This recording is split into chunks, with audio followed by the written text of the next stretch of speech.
도어스태핑의 중단, 책임은 누구에게 있을까요? 안녕하십니까. 정치와 사람입니다. 윤석열 대통령이 아마도 MBC의 이기주 기자에게 매우 고마워하고 있을지 모르겠습니다.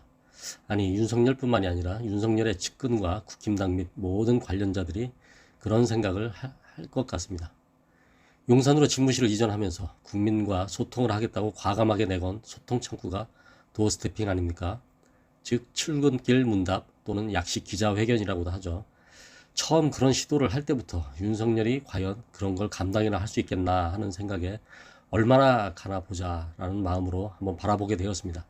그의 머릿속에 든 것과 소신은, 또 철학은 이미 대선 기간 토론 때부터 모두 그 바닥이 다 드러난 바 있습니다. 그렇게 시작되었던 도어스태핑이 늘 골칫거리였습니다. 본인도 많이 괴로워했을 것입니다. 국민의힘 홍준표 역시 이번에 그런 말을 했죠.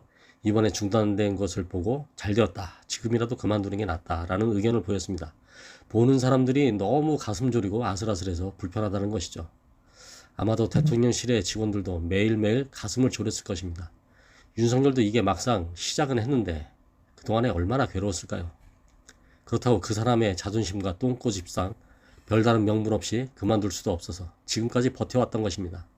아마도 적당한 틈만 생기고 그걸 명분 삼을 기회가 생기면 당장이라도 걷어치우고 싶은 마음이 굴뚝 같았을 것입니다. 그러다가 드디어 절호의 찬스가 온 것입니다.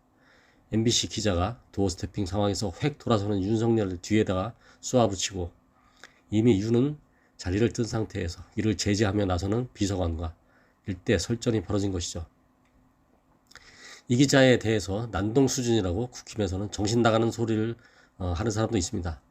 MBC가 국익을 저해하고 헌법을 유린하고 동맹을 이간질했다는 소리를 들은 MBC 기자가 가만히 있는다면 그게 기자가 맞겠습니까?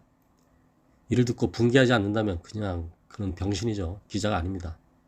국민들도 윤석열 퇴진 시위를 자꾸 하는 이유가 윤석열에 대해서 분노하고 있기 때문이죠. 지금이 분노하지 않을 때입니까? 최고 통치권자인 대통령에게 머리 조아리고 예의 갖춰서 읍소를 해야 할 때입니까? 이런 사태의 원죄는 엄연히 윤석열 본인에게 있습니다. 바이든 난리면에 대해서 사과하지 않고 오히려 진실을 주장하는 이들에게 언론의 자유를 보장하기는커녕 배제하고 세무조사에서 과징금 때리고 징계하는 그런 일들이 그들의 본 모습입니다. 이런 걸 이렇게 대놓고 하는 정부는 역대 없었습니다. 이태원 참사에 대해서도 마찬가지죠. 어느 누구도 책임지지 않고 저 아래선에서 희생양을 찾아서 몇 사람 날리고 사건을 무마하려는 것이 뻔히 보이기 때문에 국민들이 분노하고 있는 것입니다. 이재명 수사에 대한 것도 마찬가지입니다. 대장동 수사의 핵심 인물들인 대장동의 패거리 윤동윤과 남욱이 풀려나고 이재명의 측근인 김용과 정진상이 구속되는 그러한 구도가 되어버렸습니다. 이런 구도를 미리 의도했다고 의심에 맞지 않습니다. 그 둘의 진술은 계속해서 바뀌고 있고 증거는 없는 상황에서 검찰은 그들의 진술에 의존해서 이재명의 목을 겨누고 있는 상황입니다.